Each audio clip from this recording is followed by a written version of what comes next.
қарсаңында атап өтілетін ерекше мереке. Бұл батырлықтың, ерліктің және отанға деген шынайы адалдықтың белгісі.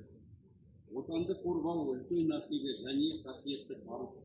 Құрметті құтқарушылар, сіздерді отан қорғаушылар күнімен шын жүректен құттықтаймын. Сіздерге зор денсаулық, отбасыларыңызға бақыт және қызметтеріңізге табыс тілеймін. Еліміз аман, жұртымыз тыныш болсын. Мереке құтты болсын.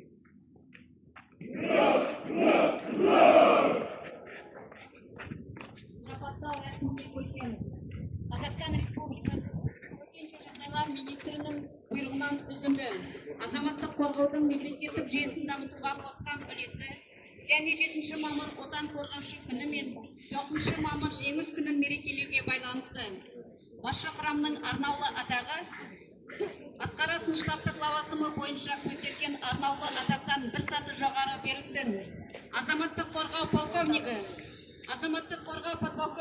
Есмағзам Рамазанұлы Сейітжанға, Айыртау ауданы төтенше жағдайлар бөлімінің бастығы